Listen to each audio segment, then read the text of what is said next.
Okay, good morning, everyone, and good evening to those that are joining us from Europe and US. My name is Belvinda. I am the CEO of the Malaysian Palm Oil Council, and I'm delighted to moderate today's webinar. So, a warm welcome to everyone to Webinar 4.0, where we will discuss how palm oil interacts with and responds to global health policy. It's an extremely important subject for us in the industry. There are many challenges that we have faced in the past in terms of communicating or even sharing the knowledge about palm oil. So as a food product, palm oil, as many of you know, is subject to international standards and regulations, including food labeling, health policy, and dietary guidelines. With the rapid spread of information on the internet and the rise of diet trends, consumers, we know, are increasingly exposed to a lot of misinformation and pseudoscience. This we can see happening especially on social media, and this often leads to frequent food and health scares. So today's discussion will focus on these developments and the high-level health policy debates both in Europe and the US, as this has significantly impacted the palm oil trade and narrative. As a crucial global food product, palm oil is regulated worldwide. The Malaysian palm oil farmers and companies, we are all very proud to lead in driving improvements to meet all health-related regulations. The Malaysian palm oil exporters have strong, long-standing relationships with global customers who demand high standards in both sustainability and health. And the Malaysian palm oil sector is the Malaysian palm oil as a product is not only high quality, but it also is the most, everyone agrees, most versatile vegetable oil in the world, used in a wide range of products. Unfortunately, doing the right thing is not always enough in today's world of disinformation and negative campaigning. Consumers and regulators face an influx of pseudoscience, particularly online on social media, leading to common food and health scares, with palm oil often being targeted. So these efforts usually take two forms: ill-informed commentary from media or public leaders based on misunderstanding or deliberate distortion of scientific facts. We have seen this happening too often where palm is concerned. For example, I'll give you the claim that palm oil is linked to trans fat. We know this is entirely wrong. Palm oil is 100% free of trans fat, as recognized by the WHO and all reputable scientific and nutritional institutions. It's actually a strength for palm, it's trans fat free. The second form of misinformation comes from protectionist lobbying efforts by competitors aiming to undermine palm in certain markets. And we know these campaigns are always very well funded. We've seen this in India, we've seen this in many other markets, where media campaigns falsely claim that palm is dangerous or unhealthy without providing any evidence. These are very strong words that are often used, and we have had challenges trying to rebut it. So these campaigns often targeted at scientifically illiterate audiences. These are the consumers out there, can be influential, posing problems not just for the palm oil community, but for everyone who values scientific truth. So this morning, our two speakers have closely examined these health trends and their impact on our industry. They will share opportunities and they will provide recommendations for the Malaysian palm oil sector to remain competitive and relevant in this market. MPOC is proud to feature them in this webinar to share their analysis with you. Please join me in welcoming our two speakers. We have Dr. Jonathan Allen, who is a renowned American doctor and academic, and we have Brian C., an industry expert from Malaysia. Our agenda for today includes each speaker presenting their papers. They are given 20 minutes for their presentation, and this will be followed by a Q&A session with the audience. And just for your information, I would urge you all to post your Q&As as soon as the presentations are going on. Please post them in the Q&A section and not in the chat function throughout the event. So please let me introduce our first speaker, Dr. Jonathan Allen. He is the CEO of Labrador Health and the former physician-in-chief and CEO of Johns Hopkins All Children's Hospital. He has 30 years of experience as a practicing physician, a respected hospital executive, world-class epidemiologist, public health practitioner, and scientist. His focus is on addressing health inequalities and analyzing the role of health policy and practice in improving public health. And throughout his distinguished career, Dr. Allen has published numerous scientific articles, editorials, and case studies. And he has also served on many editorial boards, medical associations, advisory committees, and review groups nationally and internationally. He has received numerous awards and honors from universities and medical societies across the US. So Dr. Allen's presentation will focus on the current global health trends that are shaped by the media, public policy decisions, and influential businesses and NGO stakeholders. And as a major global supplier and exporter of edible vegetable oils, the Malaysian palm oil sector, we as a sector must be very much aware of these trends and their implications on our trade and the palm oil narrative. With that, ladies and gentlemen, let's welcome Dr. Allen to present his lecture and analysis of global health trends impacting Malaysian palm oil. Dr. Allen, the floor is yours. So I'm very excited to be here today. Thank you very much for inviting me. I think the concept of talking about health trends and global health trends and affecting policy in general, even beyond just Malaysian palm oil, is that we're always a victim of the fact that there's pseudoscience out there. There are people looking for silver bullets, and they're taking those little silver bullets and growing them into big policies. We saw that through the COVID outbreak. We saw that in many instances, and we're seeing it play out very clearly in the Malaysian palm oil discussions. Next slide. So what I will talk about is a little bit about global public health policy.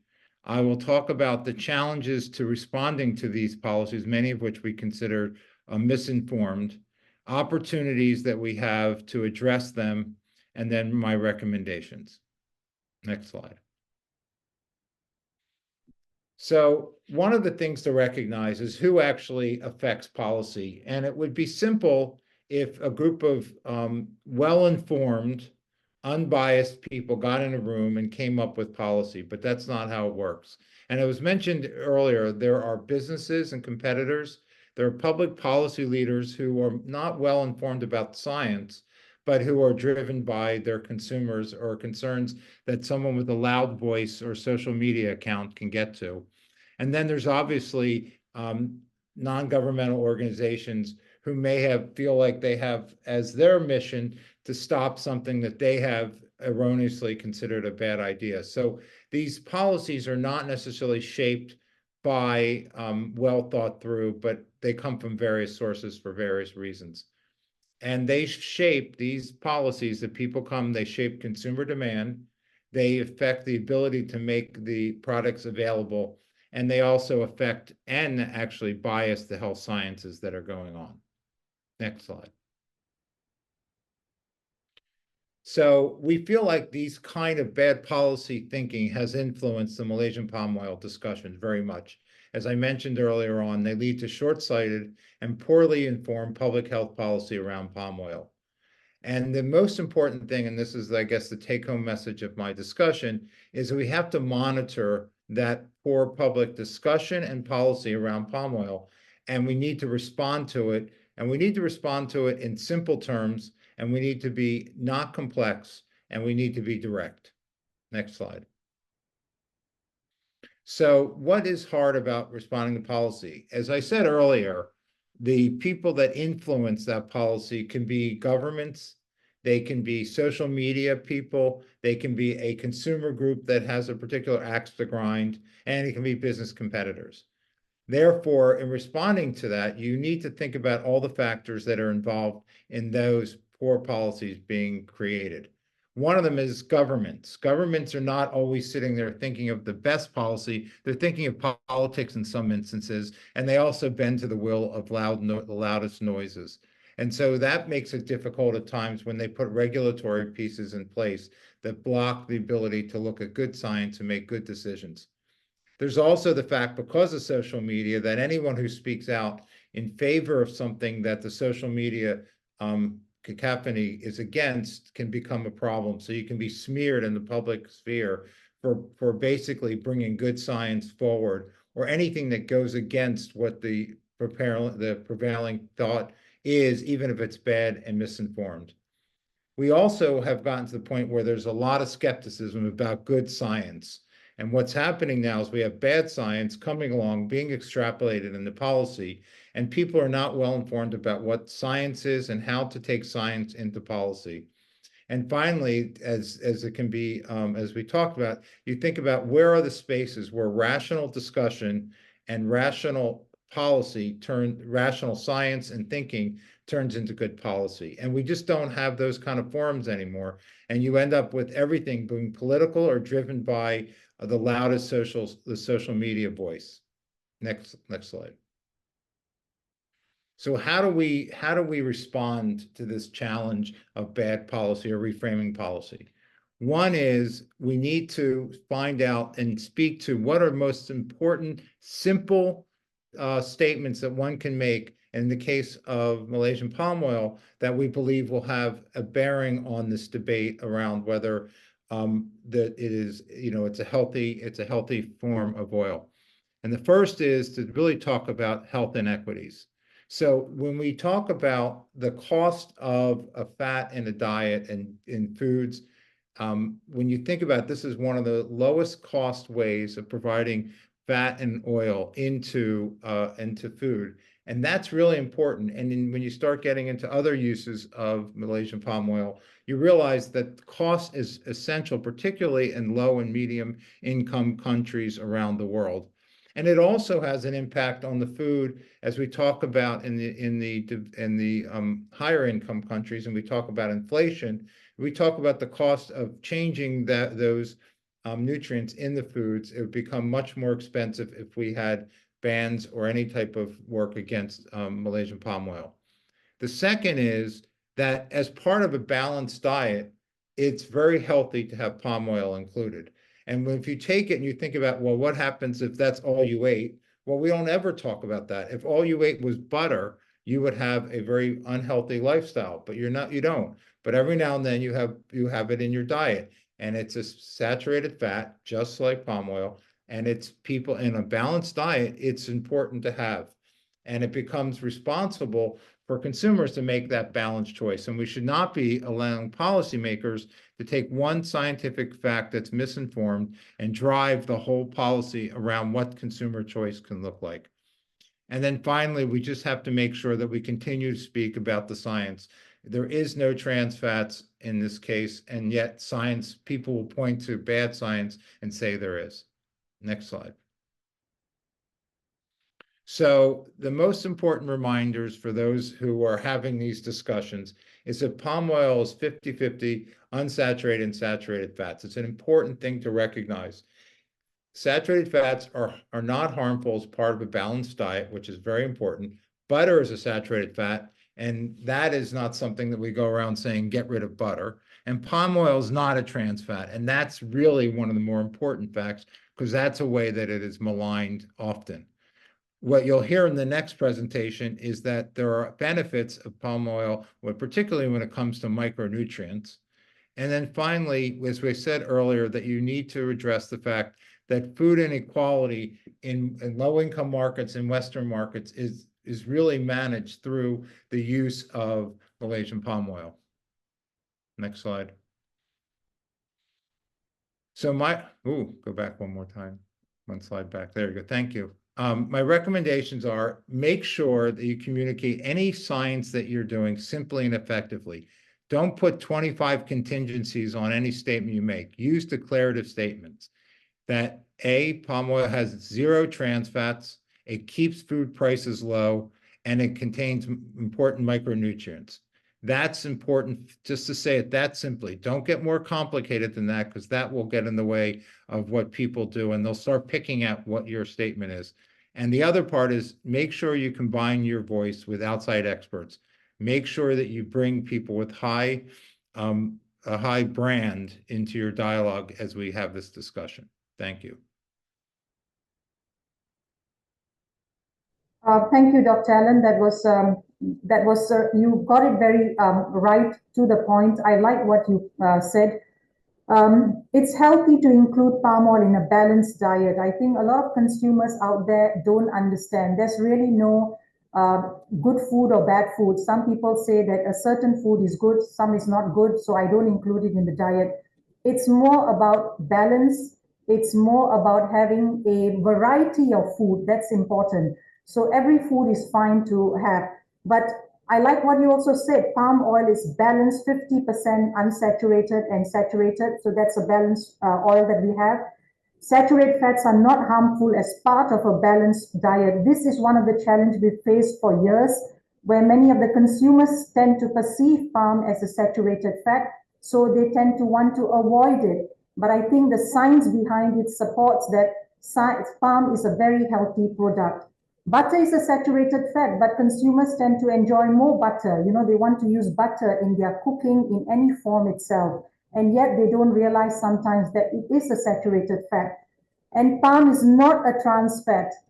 We have often told this to the food manufacturers, and that is one reason why palm has become a very popular product in the food manufacturing sector, because it does not contain trans fat. And we know that trans fats are very dangerous for health. And I'm going to come back to that question later to you. If you take saturated fats and you take trans, do you think that trans is something that people should be focusing more rather than on saturated fats? On public policy debates, I totally agree. Bad policy thinking has definitely influenced the palm oil debate, and we must monitor and respond. We have done that in the past, we continue to do it, but one of our biggest challenges sometimes, what we communicate or what we want to say is said in a very technical manner. We were having this conversation just before we started the session. When it comes to communication to the consumer, it must be in simple layman's term, in a form that the consumer understands. So these are things we in the industry have to learn how to communicate the good science about palm. We're going to have this conversation after the presentation, both the presentations, but let me now take you to Brian, our second speaker. Brian has over 18 years of experience in the health foods and dietary supplements industry, including operations, new product development, clinical research and regulation. He has held senior positions at major companies such as GNC and Excel White. Currently, Brian is the Vice President of Phytogaia. He handles their phytonutrient business division, providing science and technical support, overseeing sales and marketing activities, and driving the growth and success of palm phytonutrients, assisting the company to the forefront of the palm nutraceutical industry worldwide. His topic of presentation is emerging trends in the nutraceutical market, the health promoting potentials of palm bioactives, where Brian will explore the emerging trends within this market, focusing on the promising health benefits of palm bioactives, which we know are gaining a lot of attention.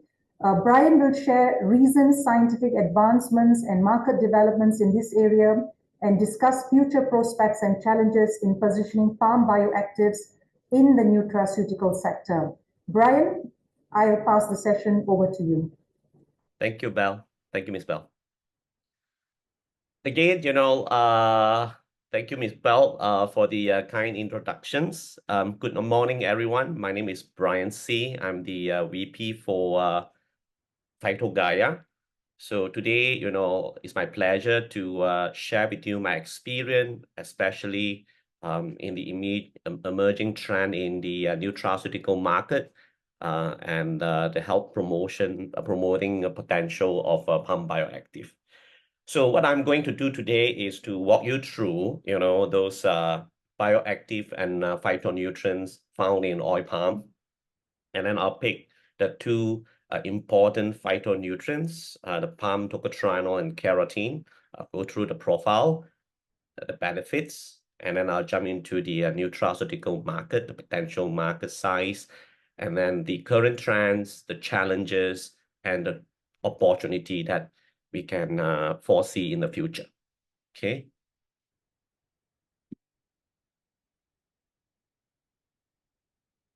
So this slide shows the palm bio. We will share with you the palm bioactive and phytonutrients found in palm oil or palm fruits. So first, you can see, if you do a cut of the fruits, you can find oil in the kernel and also in the flesh. The oil extracted from the flesh is called crude palm oil. 99% is fat, triglyceride. 1% is phytonutrients. This 1% make up by tocotrienols, tocopherols, squalene, carotenoids, phytosterols, cutan, polyphenols, and phospholipids. We can also extract, bioactive or nutrients from the kernel, like MCT, medium chain triglyceride, as well as the water-soluble palm fruit extract, the phenolics compounds. Yeah, and what I'm going to focus today is on the palm tocotrienol tocopherols and the natural mixed carotene. So tocotrienol is a member of vitamin E. From the molecular structure, tocotrienols have a very similar molecular structures like tocopherols. There's a chromanol rings and then a tail, chromanol rings and tail. And they are in alpha, beta, gamma, and delta isomers. The main difference between tocopherols and tocotrienol is at the tail. The tocopherol, they have a saturated tail, whereas tocotrienol, they have 3 unsaturated bonds. And that's how they get the name tocotrienols, because of 3 unsaturated bonds. In a loose term, tocopherol is the saturated form of vitamin E. Tocotrienol is the polyunsaturated form of vitamin E. Just like fats, since we talk about fats, just like fats. Under the fats family, we have saturated fats, mono and polyunsaturated fats. We know they have overlapping biological activity. Take fish oil, palm oil, soybean oil, canola oil. Our body will change it into calorie, energy. Those are the overlapping biological activity. Of course, we know the omega-3, 6, and 9, like DHA and EPA, they have unique biological activity over their cousins, saturated fats. So those are the unique biological activity. So for tocotrienol, because of the molecular structure, tocotrienol have unique biological activity compared to tocopherols. And this is published in 2007 by our good friends, Professor Chandan Sen. On top, you can see, the unique biological activity over the tocopherols. Those plus, is the unique biological activity shown on tocotrienols, like LDL cholesterol lowering activity, mean lifespan increase, and all these are, cancer inhibitions activities and the androgenics activity, and also, at nanomolar concentration, tocotrienol, especially the alpha tocotrienol, is able to protect the neuron cell from strokes or toxic induced degenerations. And in terms of liver protections, tocotrienols are found more potent, as well as, others activity like blood pressure, antioxidants is found 40 to 60 times more potent. And then inhibitions of the cell adhesions, uptakes by the endotheliums, uptake by through topical applications, especially, and then the membrane incorporation shows a better result when compared to the tocopherols. So currently, there are good amount of published human clinical study on palm tocotrienol. Tocotrienol is a source of vitamin E, as a fat-soluble antioxidants. Based on the current publications, palm tocotrienols are shown to help in lowering down the LDL cholesterol, support arterial compliance, improve cognitive health, mitigate the progressions of white matter lesion, support liver health, especially on non-alcoholic fatty liver disease, tackling, diabetic complications, such as the diabetic kidney disease. It also promote hair growth and enhance immune system. Okay, from tocotrienol, I'll jump into palm mixed carotenes. Palm oil or Elias quinensis has approximately 500 to 700 part per million of tococarotenes, approximately 66% of beta carotene, 33% of alpha carotene, and remaining 1% of other carotenoids, such as lycopenes and gamma carotene. It has a similar carotene profile like carrot carotene. However, the red palm oil or the crude palm oil has much higher carotenoid concentration. It's 15 times higher carotenoids than the carrots, making the palm oil or the red palm oil an invaluable source for carotenes. So when it comes to commercial source of beta carotene, obviously, palm oil is not the only. There are several options available. However, one stand out for its exceptional compositions is, and also a unique nutritional profile is the palm mixed carotene. Unlike other commercial beta carotene source, the palm carotene, such as, the pink palm, the plant carotene, such as the palm and carrot mixed carotene, has a unique profile that set them apart from other commercials beta carotene. So when you look at the slide, palm has a minimum or approximate 33% of alpha carotene. It offers a distinct advantage over the alternative, which typically contain less than 5% or zero, alpha carotene content. This difference not only underscore the richness of the palm mixed carotene, but also enhance its nutritional level. Yeah, it is essential to note that each beta carotene ingredient carried its own, approval E number as well. If you look at, the E numbers on my slide, while beta carotene is commonly associated, with E160A, is very crucial, very important to emphasize the Roman numerals, so that it distinct, the plant carotene, the palm carotene, from other beta carotene, such as synthetics. You can see is E160A1, and then the fungi is E160A3, and then the algae is E160A4. So it's very important to highlight, the specific name for plant carotene or palm carotene, E160A2, especially when you do the marketing activity labeling. Okay, this slide, my title is Potential Health Benefits. And if you notice, I put potential in my slide because there are lack of human clinical study on palm carotene. Malaysia, especially MPOC, have been studying red palm oil, the benefit of carotene as a source of vitamin A. So yes, it's proven that, palm carotene can be used as a source of vitamin A in children's and, in adult through various applications like cookies, butters, and so on. Okay. However, for other benefits, we have a lack of human clinical studies. And that's why I would encourage, companies to carry out more human clinical studies on other areas, potential areas such as visions, weight management, skin health, cognitive support, immune enhancements, kid health, and their growth. Yeah, because they are finding that shows the palm mixed carotene has potential benefits in all this area. So from the the two palm phytonutrients, the palm tocotrienols and the carotenes, jump into the potential nutraceutical market for both, for dietary supplement, functional foods and drinks, and I'll touch on the potential market for palm bioactive. Last year, the nutraceutical market was valued at approximately 420 billion.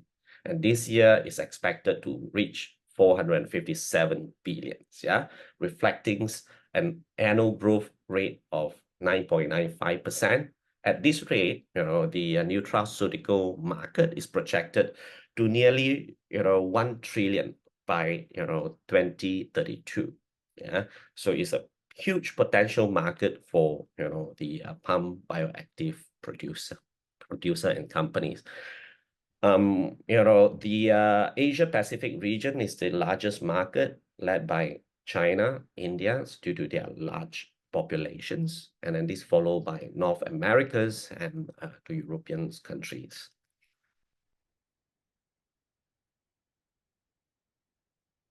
There is an increased interest in nutraceutical products, obviously, driven by several key factors. The first is the rising interest on natural products, especially for preventions and so on. And this is mainly due to the increased health conscious by the consumer. Consumers are more health conscious, seeking products that promote wellness and prevent diseases. Preference for clean labels. Nowadays, they are very mindful. There is a growing preference for product with fewer synthetic ingredients, more natural components such as plant-based, non-GMO, green, vegan products. Those are the preference. The second is the product backed by human clinical studies. Scientific validations. They give them enormous advantage. This will build consumer trust through scientific validations, and that will help to build a brand for a palm bioactive. Second is the regulatory approval. Regulatory bodies often require clinical evidence so that a company can substantiate their claims when they do marketing activity, promotion activities on palm bioactive. Third and very important is sustainability. Consumer nowadays, they buy items not just because of price, not because of science, but environmental impact. Consumers are increasingly aware of the environmental impacts of their purchase, and prefers products that are sustainably sourced. So if your product is backed by sustainability, such as the MSPO and RSPO, it adds value to the products and your marketing activity. Fourth is the applications. Palm bioactive, we have it in various forms, can be used in dietary supplements and beyond, such as functional food and drinks. So it's important to have the palm bioactive in various forms for different applications. In terms of market, dietary supplements, constitute the largest segments, accounting for more than 50% of the nutraceutical market. These are like soft gel, capsules, tablets. The functional food and drink segment is growing rapidly, because consumer, when come to health awareness, protection, preventions, they want something that non-capsules, because most of the time capsules, tablets associate to drugs. So the functional food segment is growing very fast, with a projected CAGR of over 8% from 2020 to 2027. Okay. Yeah, as we dive into the future, it becomes apparent that there are both opportunities and challenges for palm bioactive. Here are some futures opportunities for palm bioactive. First, we should look into the advancement in extractions. Innovative techniques in extraction is important. Development of more efficient, cost-effective, and eco-friendly extraction methods, such as supercritical fluids, to isolate the bioactive from palm oil, would give significant advantage. And then second, the advancement of extraction should also look into the increase of yield and purity. This advancement would make the company, the manufacturer, more effective in extracting the products and make them more commercially viable, yeah, the product and the company. Second is human expanded, continuous research in human clinical studies and formulation. The cornerstone of progress, obviously lies in continuous research and formulation effort. Clinical study play a pivotal roles, particularly in exploring untapped area such as, certain diseases like diabetes, pre-diabetes, vision health, weight management, anti-aging, and sport endurance, yeah, because the consumers are looking into these benefits, especially knowing the trends and the consumer lifestyles, that will happen in the next few years or 10 years. Through ongoing and expanded research, it will strengthen and diverse the health benefits of palm bioactive, either the palm tocotrienol or the palm keratin. Beside that, we should also look into the new formulation. For example, for palm keratin, we always have challenges when we ask the minister to drink red palm oil, because it's very difficult to drink red palm oil. If someone can make the red palm oil, the keratin, into emulsions, that would be easier options. And also, the emulsion of keratin can help to can be used in food and beverage products, like beverages, orange juice, and so on. Yeah, so we should look into new formulations and product development, to expand its applications and also and so on. Third is the regulatory approval claims. Regulatory endorsement and market access are crucial milestone on the path to success. The recent approval by Malaysian Ministry of Health of 2 nutrition claims for palm bioactive will give a great opportunity for marketers, for companies to develop and launch tocotrienol products. Because these 2 claims are very unique. The first one is improve cognitive health. The second is antioxidants, for functional food and beverage that contain only 10 milligrams of tocotrienols or above. Then you can make these 2 claims. So this is a significant breakthrough and opportunities. It's the right time for companies to develop products, incorporate tocotrienols, and make these 2 great claims, launch the products immediately. I would suggest that. And then this not only validate, beside, the opportunity, it also, validate the efficacy of palm tocotrienol in cognitive health and antioxidants. So create vast opportunity for collaboration with dietary supplements and nutraceutical companies. Another important breakthrough is, with China, China government, they have recently approved palm tocotrienol as an antioxidant in food and beverage applications. I believe it was approved in March this year. This new approval allowed companies to access new market, and it's a huge market, and would further amplifying the potential for growth and expansion for palm tocotrienols. Okay. So this is my last slide. While the future is promising, it's essential to recognize and address the challenges as well. For example, human clinical studies. Conducting human clinical study represent a significant hurdles, especially for a lot of commercial companies, primarily due to the substantial financial, the cost and time investment required.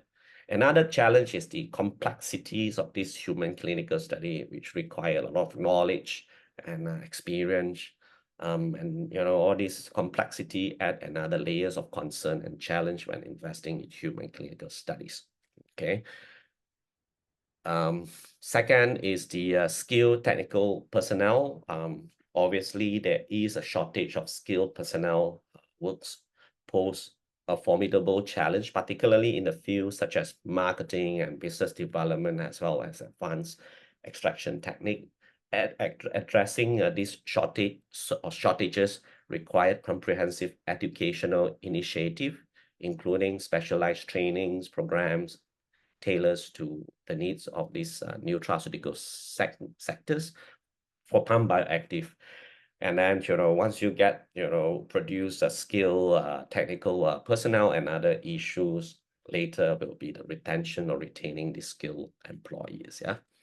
Oh, sorry, not too fast. So third is the, regulatory approval. Yes, we are happy that China has approved tocotrienol as an antioxidant for food and beverage application.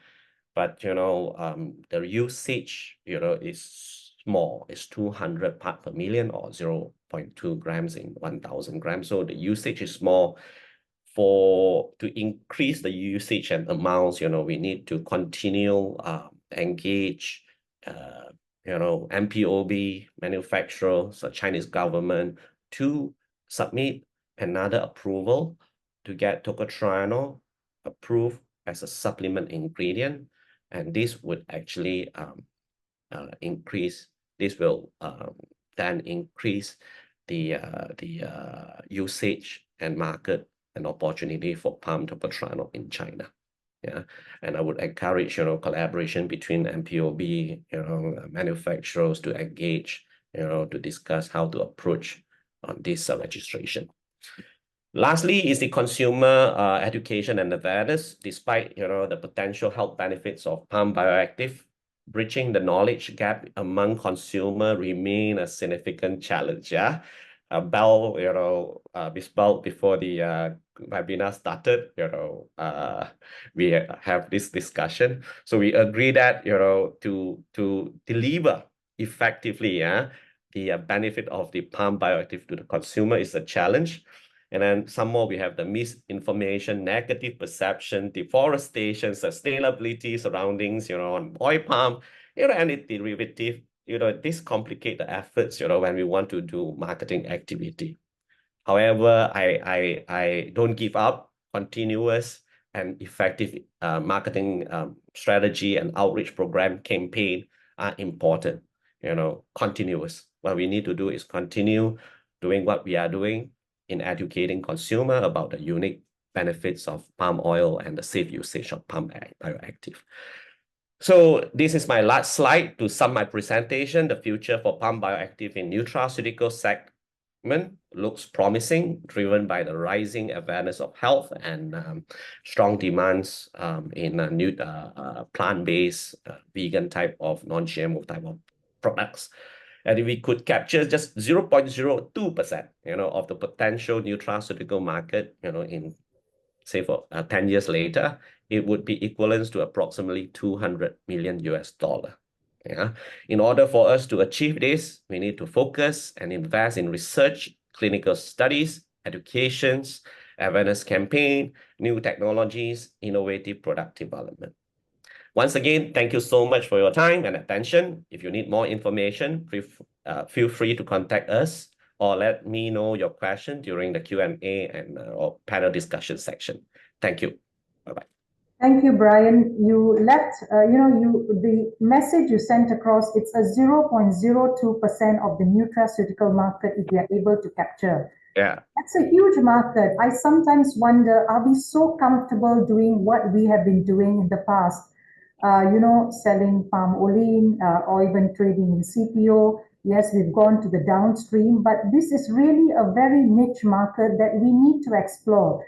I know at MPOC, we have also looked into this area, and one of the focus areas is definitely getting new products on board, and nutraceuticals is one of the areas we want to push and promote. So there are so many exhibitions that they're participating in.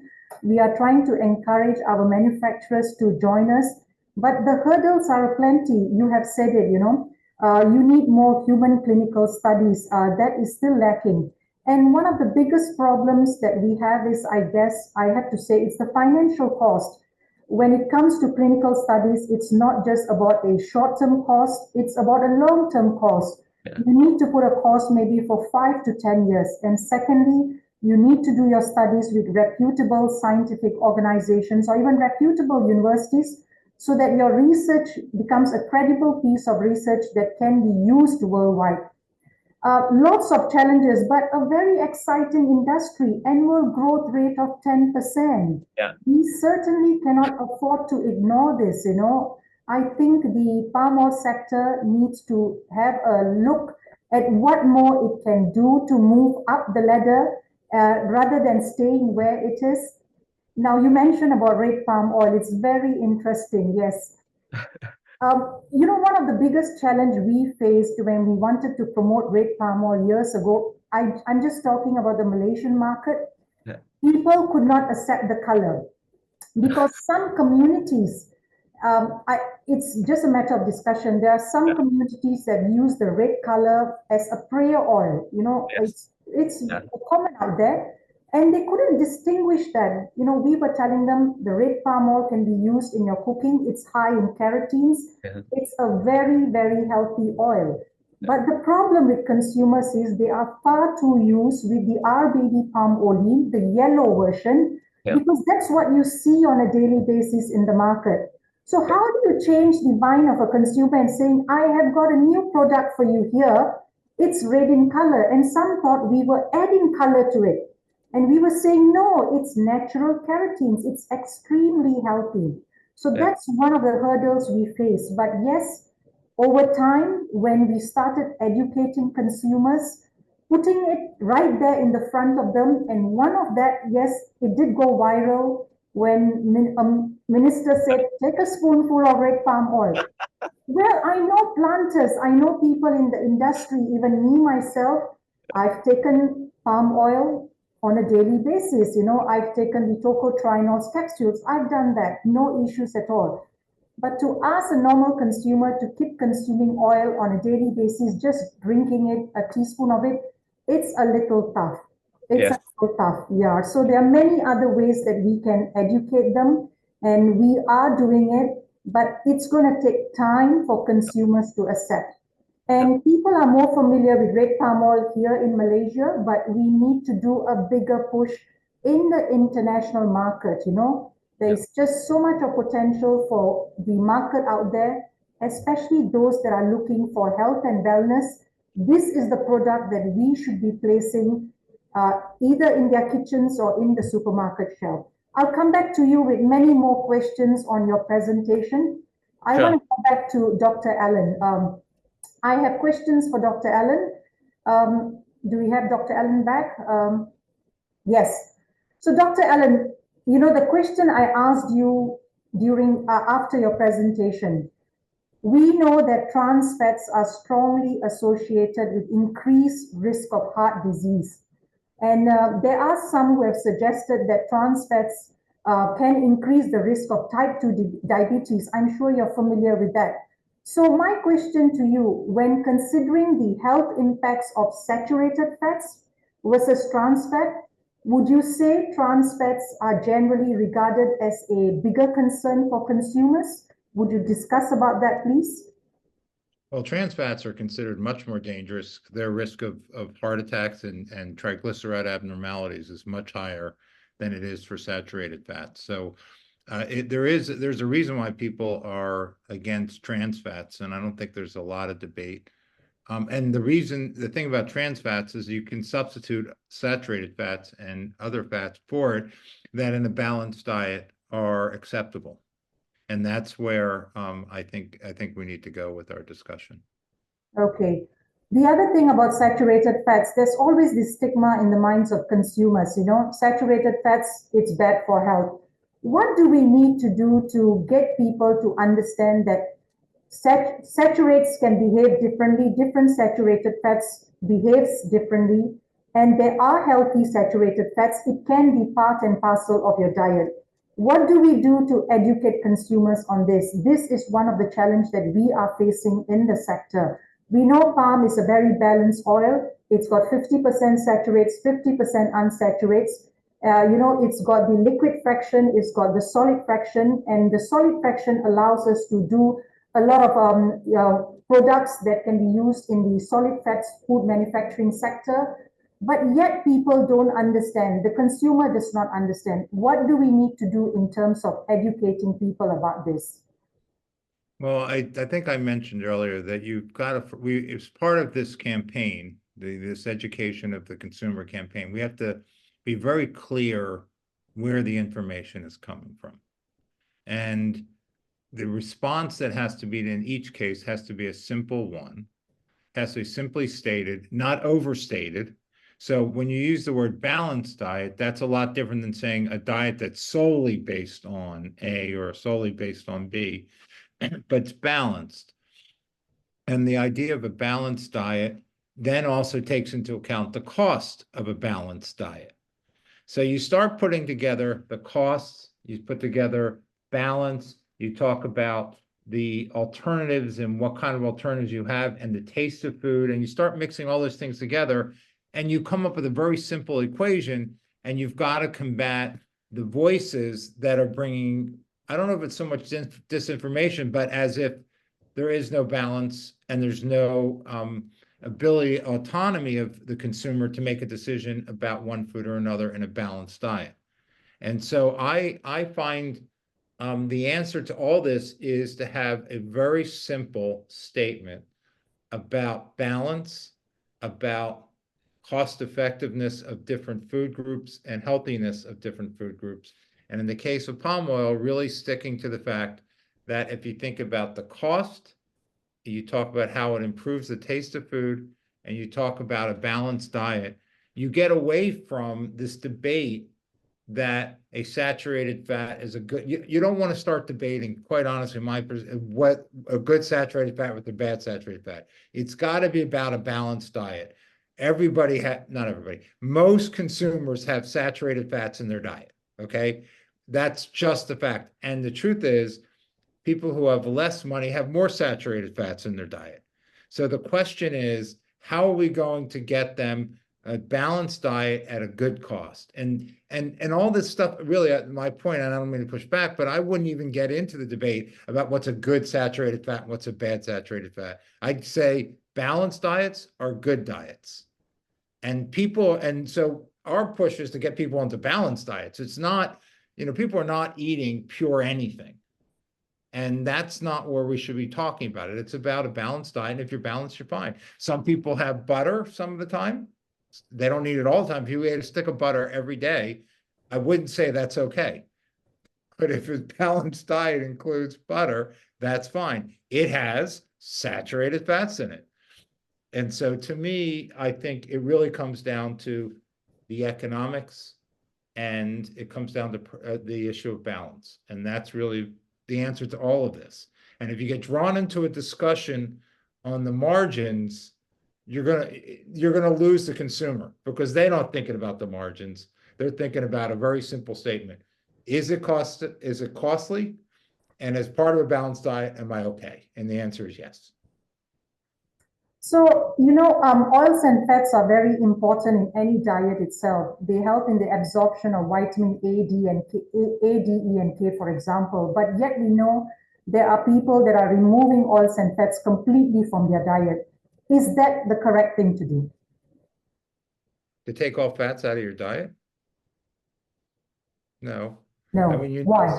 you need a balanced diet. I mean, if you have, I think, they did the whole thing on, you've got the people who believe, forget about palm oil, you got people who believe in high fat diets, the keto diet almost is a high fat diet. Then you have the people who believe in no fat diets, and they're all sort of on the versions of not healthy diets. And so the best thing is a balanced diet. And if you're worrying about trying to lose weight, restrict the amount of food you take in. But I mean, that's kind of the thing. But these diets that go one way, take everything out, take everything. I mean, we're not debating them. We're debating the 95% of the people in the middle who are being given information that scares them, and we've got to get back to them and say, don't be scared. So that's really the answer. I just want to emphasize, palm is cholesterol free, it's trans fat free, it's GMO free. It's a great product. It's a great product, and people should be adding it to their diet. But how do we get people to better appreciate palm? That's important for us. So we want to hear this from you more, and we also want to hear from Brian. Brian, I have a question for you that has been posted by we'll come back to you, Dr. Allen. Yeah. One of the participants has posted a question. We spoke about human clinical studies, and you mentioned that, it's expensive to run human clinical studies. We all know that because it needs a long-term commitment on funding. Yeah. So there's a question here. What is the ballpark figure for the cost of human clinical studies? Yes, we are quite curious because, if it's something that's reasonable within the means, there's always funding that can be obtained from the government or even from the industry to do something that is necessary for the betterment of the sector. The second question, I'm also going to give you a second question so you can, quickly jump into the next one. For tocotrienols in the US supplements market, what is the estimated market size and what is the market share between palm-based and annatto-based? I'm sorry, what is that word, annatto-based? Annatto seed derived tocotrienol. So Okay, right. So maybe you can clarify this for others, just like me. Many others may not understand this. So these two questions are for you. So first, for human clinical study, to carry out human clinical studies certainly is expensive. It ranges from 300,000 to more than $1 million ringgit, depending on the number of subjects, the study design, the period of the studies, and also the measurements that you want to carry out or the researcher would like to carry out. So those are, it varies from 300,000, based on our experience, 300,000 to more than $1 million ringgit Malaysia, to studies, to carry out the studies, to conduct the studies in Malaysia. If you're running the studies in overseas, like US, Europe, the cost can be even higher. So it ranges, from, I think, the cheapest is 300,000, but normally it goes up to more than $1 million ringgit, Malaysia. So it ranges and depends on the those factors. And then the second question is, the potential market size for the tocotrienols in the US. I don't have the information, unfortunately, on hand, but currently there are 3 commercial sources for tocotrienols: palm, rice, and then the annatto-derived tocotrienols. And amongst these 3 sources of tocotrienols, palm is more sustainable because we have we can easily source crude palm oil throughout the world or in the tropical countries to produce palm tocotrienols. Whereas annatto derived from the seed, they don't have much the sizable plantations, so the source and the supply would be an issue, and then the price would be palm would be more affordable, I would imagine, because of the available supply. And then if you do a search on PubMed, palm tocotrienol is the most clinically studies tocotrienol amongst the 3. Okay, and palm tocotrienol provide the highest concentrations of the full spectrum alpha, beta, gamma, delta tocotrienol, whereas the annatto only delta and gamma tocotrienol. Basically, just delta tocotrienol, because 90% is delta tocotrienol. Okay. Maybe, I'm jumped into Dr. Allen, if you can just let us know something about the US supplements market, if you're familiar with that area of it. No, not at all. The US supplements market, no. Okay, what about the cost of human clinical studies? Is there anything you can share with us on that? Dr. Allen, you are muted. Muted. I'm sorry. Okay. I'm sorry about that. That's I didn't okay. want to talk over Brian or sneeze over Brian. No, I think Brian categorized it right. I mean, I've been doing clinical trials my whole life, well, not whole life, my professional life, and You know, there's some trials that have run $200,000-$300,000, and some trials run $10 million. It depends how many subjects you need in the trial, and it depends how long you have to follow them for, and how hard and how costly it is to find a subject for a clinical trial. And so all of those things add the cost. But you know, if it's a small finding you're trying to get, you need a large sample. And if it's a big finding, you can use small sample. And so if you know there's going to be a big effect, or you have some biomarker to tell you who's most likely to react, you can get it down to under $1 million. But if you don't know who's going to react and you need a large sample because there's a lot of variation in the outcome, it can go up to 3 million, 5 million, 10 million, depending on, and that's why pharmaceutical companies, for example, you know, every subject means so much to them because the trials are so expensive. So, you know, Dr. Allen, I want to go back now again on the context of discussion. It's again about palm here. In your daily professional work on public health, how often does palm come up, you know, in conversations or in discussions, and in what context is it discussed? We are curious about that. It comes up, so generally speaking, palm specifically rarely comes up. What comes up is healthy diets, questions about what a healthy diet is. What comes up more likely in clinical world is tomorrow someone will publish a paper that 5 cups of coffee are great for you. And then the next week they'll tell you 5 cups of coffee are terrible for you. And so the consumer will come to you, or the patient will come to you and say, okay, what's the answer? Should I stop drinking coffee, or should I drink more coffee? So that's kind of how it works. What I do think what you do hear about is the discussions that come out of what I think is a particularly public health people who are looking for ways to improve and reduce obesity. That's probably the loudest discussion. And in those contexts, people are looking at what a balanced diet looks like and whether people are eating dense foods, highly caloric dense foods or not, and those kinds of things. And you're not hearing the same outcry about that as you are about obesity in a public health world. If you walk into a cardiologist's office, they'll tell you, try to keep your fats down, eat a lot of nuts and grains, and that's all fine too. But it doesn't mean you avoid.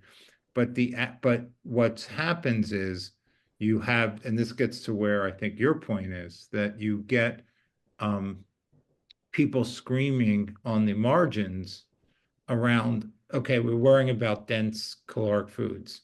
Then someone says, well, we got to get the fats out of them. And the first thing they want to do is get the trans fats out, but they then say, well, then they're saturated fats. So so you end up, so it just, everything gets entrained in the same discussion. It's not a parsimonious, careful, precise discussion, which is why you have to come back to a much more general statement, which is we got to have balanced diets and be careful about taking away people's personal choice of what they want to eat and what they want to drink, and regulate that freedom out of the discussion. Because that then has people then react to any other good public health messages. Yeah. Obesity is widely discussed even here in Asia, but when you talk about balanced diet and what you eat, I think the one element that we probably need to add to everything is exercise. A lot of people think that if I eat right, I'm fine. But if you eat right and you don't exercise, you're not going to be fine. So, maybe both Brian and Dr. Allen, you want to just add on to that. What do you think? It's eating and it's exercising. So, you want to elaborate a bit on that? Well, my point was that a balanced diet, or actually a healthy lifestyle, is a balanced diet. Okay. Exercise and non-sedentary lifestyle Yes. is essential to well-being. And when we talk about trying to reduce obesity, you can't exercise your way out of unbalanced eating. Yeah. You can't exercise your way out of it. You're asking a man who knows that for a fact. So you can't exercise your way out of it. On the other hand, a balanced diet, healthy diets, and again, I think so I think that discussion, and then you get people come up with what they want as a silver bullet solution to all of it. And then you pull out what I'll call the boogeyman. And the boogeyman is, a saturated fats, or the boogeyman is, I don't know what else, but they pull out different things at different times to really sort of push their message along. And these other things that, from a cost benefit standpoint and a balanced diet, should not be impugned in this discussion. Great. Brian, do you want to add to that? Do you want to give your comments? I can't agree more, because I'm on diet and exercise as well, yeah. Myself, if I just, try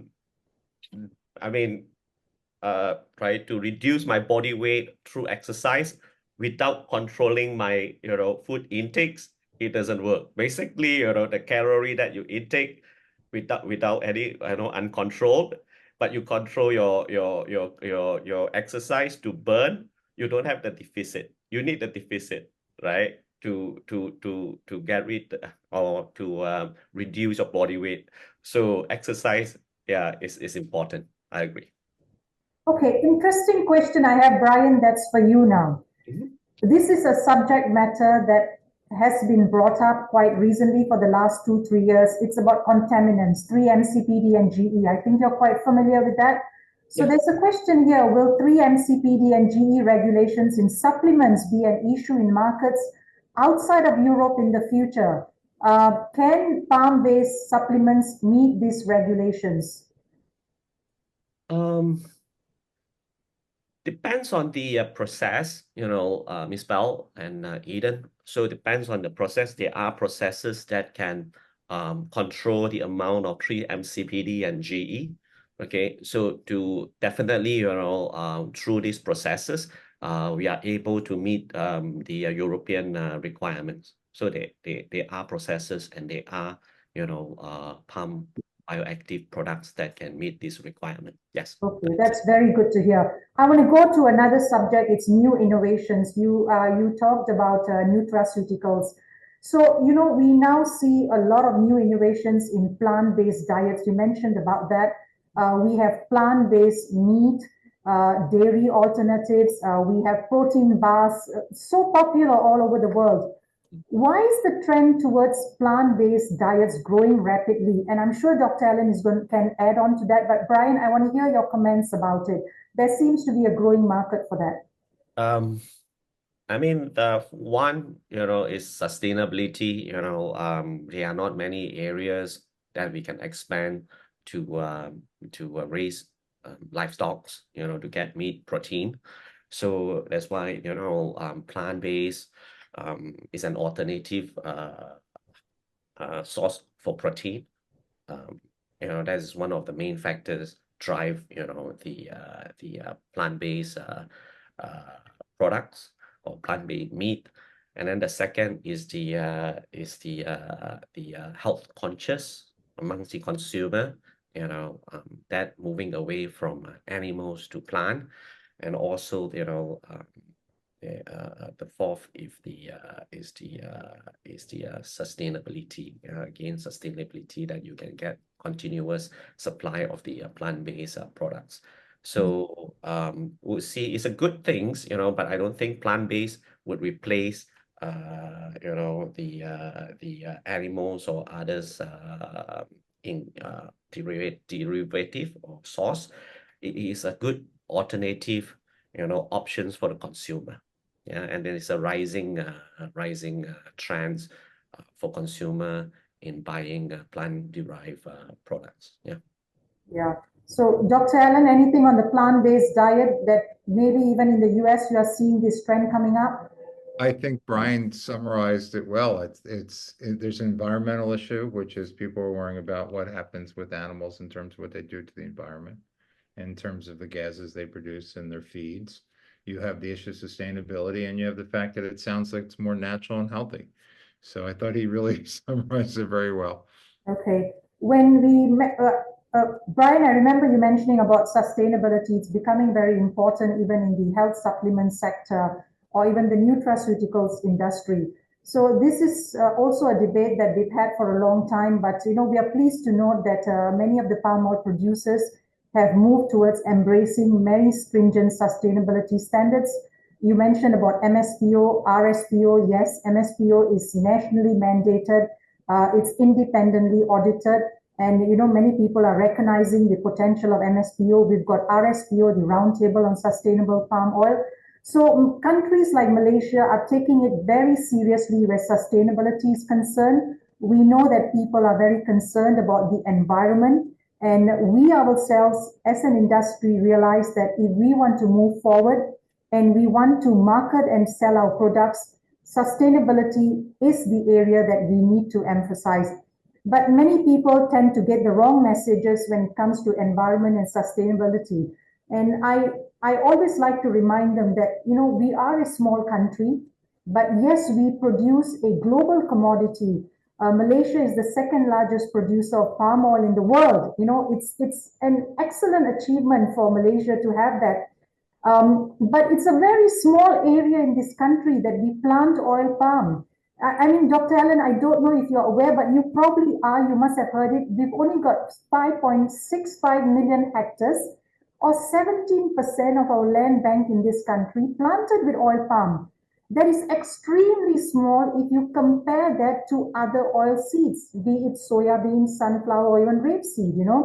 We're also looking at probably the yield of the crop. We've got one of the highest yield. So in terms of meeting the needs of the global population in the future, be it oils and fats, be it for the other sectors that we are discussing about, don't you think palm makes an excellent product to look at? Because once you plant this tree crop, it remains on the same piece of land for the next 25 to 30 years, meaning it not just only provides a sustainable income, but you've got a sustainable raw material that you will be getting for many, many years. And that's important for businesses. Brian, what do you think about it?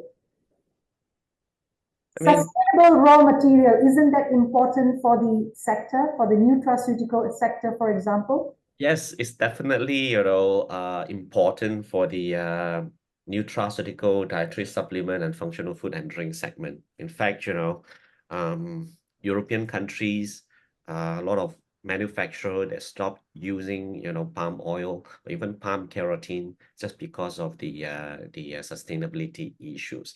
And they have even set no oil palm policy, where the palm oil derived keratin is not their preference if the others commercials beta carotene is available, and there's no supply issues. Even though it's synthetics, they are okay to it. Even though palm is plant derived, it's non-GMO, it's natural, but just because of that perceptions and that policy, companies is not using palm keratin, especially in Europe.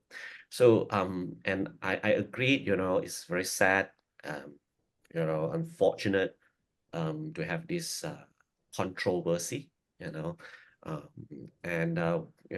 it's very difficult to change perceptions once it's planted into the consumer mindset and the manufacturer policy. So the only way is through engagement and also more campaign awareness, continuous awareness to educate the consumer in the West, especially in Europe. And second point is, very important point, Malaysia, we have committed 50% of the land is covered forest, and that is our commitment, the national commitment to the United Nations. And, we welcome, I would say, that should work with, the tourism department, encourage, foreigners to visit Malaysia to see and observe, Malaysia is actually very sustainable, very clean, green, because 50% of the land is covered forest. So yeah, again, it's unfortunate, the marketeers, the other side, they use the misinformation or wrong informations to educate their consumer for their own benefits. But the only thing that we should do or we can do is to continue doing the marketing activity engagement and welcome them to visit Malaysia, and the forest in Malaysia. Thank you. So, Brian, you see, it's not just the 50% that Malaysia committed at the Rio Earth Summit in 1992. We've got more than that. Yeah. Our land area, the forest cover is 54%. Yet many people don't realize that, because what they read either in the media or the misinformation that they gather from social media is what forms their opinions. And yes, the other challenge we have been facing is on the no palm oil labels. There are labels now on products. Dr. Allen, this is a question for you. We find labels coming up on products that say no palm oil. Now, what are your comments about this? What would be, you mentioned about balanced diets. I want to discuss about a balanced approach to educate consumers. So what would be a more balanced approach to educate consumers on the importance of supporting sustainable practices, which is a focus that a country like Malaysia is doing? How do we do that? Well, I think the two of you have just basically summarized the problem. Is you have a group of people who think about their reluctance to support palm oil based on sustainability, and you have another group that their motivation is health, both of which are erroneous and are not correct and are oversimplified. But what happens is the group that doesn't like the sustainability of it brings in the health benefit, and the group that doesn't like the health benefit brings in the sustainability. And so any discussion in a public health sphere with whoever you're talking to actually has to hit on both points. And you made a really important point, and Brian made the same point, which is Malaysian palm oil is not destroying the environment. Okay, that is an important point that has to be said. I don't know what's happening in other countries, but it's not. And it is not an unhealthy fat. Those two facts have to be pushed just like that over and over and over again, and not get into all the complexities of, and if someone then comes back and says, but there's trans fats. No, there's no trans fats. If someone comes along and says, but there's saturated fats, I said, we all have saturated fats in a balanced diet, and it's what we do. It's that simple. That's how we have to do it, and over and over and over again. Yeah. So we have to just keep repeating that. Yes.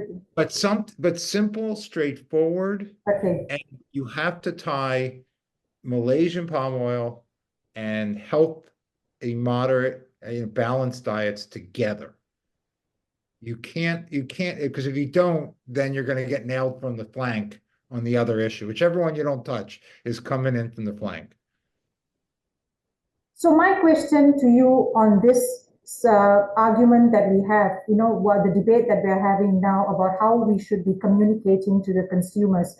We know the media and the social media is going to become more diverse. It is already diverse, and it's more decentralized.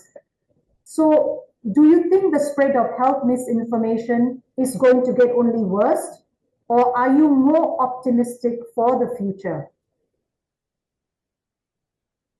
I am not optimistic about social media and what people are going to do on social media. I am hopeful that we have learned some lessons about what gets up to the policy level. So there is definitely chatter going on that's going to be crazy, but the question is, where are the avenues of the policymakers who are coming out with labels, who are promoting that we take things out of foods? Those are the people we have to think about. Where are they getting their information, and how do we affect them? The chatter that's going on amongst people on the margins that are not influencing the mean of the the main 95% of the population is not my worry. My worry is what voices are getting to the policymakers who can regulate, who can label, and that's what I want. That's who our target is. It's not these people screaming around. There's no, someone walks in my office and say, what do you think about palm oil? They're not going to have anything. I'll say, and do you like your cookie? I love my cookie. I mean, they're not sitting there, because they're not paying it. The algorithm, by the way, on social media doesn't bring them palm oil discussion, right? Their algorithm on X, their algorithm on doesn't bring them anything on palm oil at all. It's the problem is they get to some public policy, some public health person who thinks that they're going to save the world, end deforestation, end everything, and then they start screaming, and then that is where the problem becomes. So I just want to know who the big influencers are and then target them in the campaigns and not worry about the crazies on the side. I think the more important subject that the world needs to discuss is about food security. Yes. We find Yes. that debate is still very much lacking. There are so many people, be it even here in Asia, in the least developing countries, like even in the continent of Africa, where basic food is a necessity, and yet people do not have cannot access basic food. So that should be the debate. And when I always discuss about palm, that is something that I never forget to bring up. Talk about food security and palm. We are providing you a product that is going to be there for long term, because it's a sustainable source, not just for the consumers out there, but also for our small farmers. It provides a source of income to many, many farmers in Asia, where it's grown in countries like Malaysia, Indonesia, or even Thailand, even in countries like Africa. So you do not need to import your food source or oils and fats, but you can produce your own, reduce your imports, and the same for African countries that are planting. So there's really a positive connection that can be made with palm and even with food security. But I want to go back to Brian on the same question about social media and the amount of chat that happens on social media. What sort of challenges you face in using or even trying to communicate about the advantages or even about the nutraceutical sector, what can be done, what is the potential there, but the noise that happens in the social media scene itself. What sort of challenges you face in that? And how do you overcome it to promote palm nutraceuticals? Or is there any other route that you use, you feel that's not the platform that you should be focusing? You are looking more at health professionals, at government, more at the government to make sure that you get the regulations in place? Correct. I mean, Ms. Bell, we Phytogaya, we are solution and ingredient provider, so we supply to manufacturer. We don't really deal with the end consumer that much, mostly manufacturer. So I think one important point is human clinical studies. We need continuous human clinical studies on palm bioactive like tocotrienols and keratin.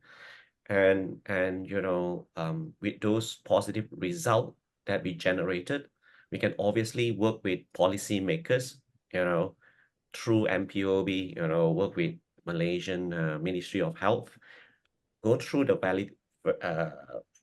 validation, those signs, those benefits of the palm tocotrienols, palm keratin, and approve them with nutritional value, and encourage companies, manufacturers, brands to put those nutritional values on the labels or mandatory it, so that will increase the exposure and educations of the palm bioactive amongst the manufacturers, amongst the consumer, start from Malaysia.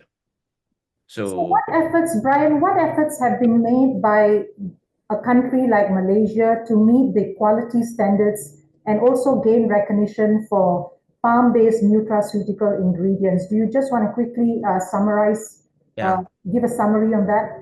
Yeah, so I was looking at the question, one of the question is halal compliances. Yes. So halal, is a must in Malaysia. So all manufacturers, palm bioactive is halal certified. So no halal issue. And palm is plant-based. It's a vegetable oil. Yeah. So we can comply halal easily as long as the processing, so the processes and technologies are right. And then so those are the compliances, and then the GMP and hazard, and now we are looking at the FSSC compliances, 22,000 certification. So manufacturer should have at least a GMP, if not hazard, and FFFC 22,000. So those are the certifications manufacturers or company should have,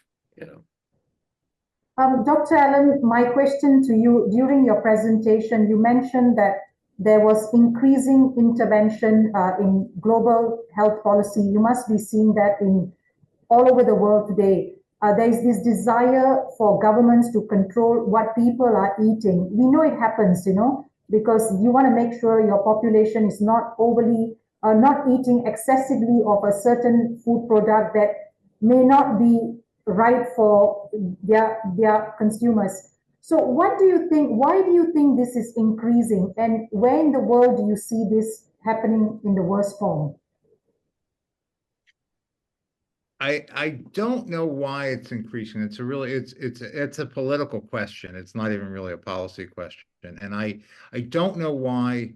I think I'm going to keep coming back to, I think the worry about the obesity epidemic has driven people to believe that there's a magic bullet out there that governments can regulate and reduce obesity.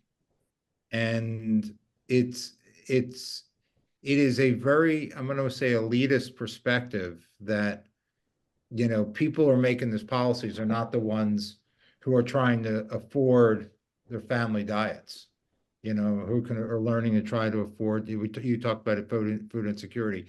People making these policies don't even know what food insecurity is. So they're not thinking from the perspective you're saying. They're just like, oh, I'm going to try, and this sounds like a really cool idea. I'll tax X, Y, or Z, and I'm going to save the world with that. And it's an overreach, and it's by someone who doesn't think about the unanticipated consequences of that level of social engineering. And I don't know why, but I do think it's a political question, and it's being decided by people who don't experience food insecurity. So when it comes to environment, back again, I'm going to switch on to environment. We have been facing challenges rebutting information regarding environment deforestation, but Malaysia has taken the lead, and we have done lots of work to rebut these allegations, and that, I must say, has been quite successful. For example, we do have regulations in the EU, that's the EU deforestation regulation. And Malaysia has been in the front or at the forefront of addressing some of the concerns that have been coming out of the EU in terms of deforestation. There's a lot of good data, information, credible information that has been shared and is being communicated to the regulators and even to the consumers and the stakeholders. But my question to you, Dr. Allen, do you think this is a model that can be replicated for public health policy making? Would I like to see this information? Yeah, I'm saying I would love to see it. I mean, I think that's what we're trying to do, right? Isn't that the conversation we're having now, is trying to debunk misinformation and respond to it? But the question is, which ones do you chase? I mean, do you give credibility to some really wacko theories when you start chasing everything? But on the other hand, you do have to be responsive. I really do think we have to think about where the information is flowing and who is it affecting that is ultimately affecting both the consumer's ability to access foods with palm oil and the use of palm oil, and who are those people that control that, and then where are they getting their information, and then we have to chase those people and that communication channel.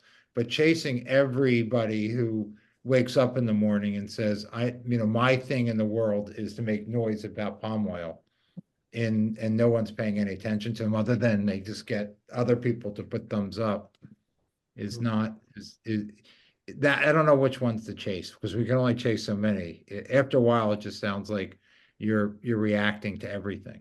And so in terms of influencing decision, then maybe you can probably tell us this. We know that healthcare professionals, they are the most important source of health and wellness decisions. So what are the other sources that play a significant role in influencing consumer decision? Or maybe which are the other sources we should be focusing? Well, so I think there needs to be, one of the things I said is there's not a place for honest dialogue. Okay.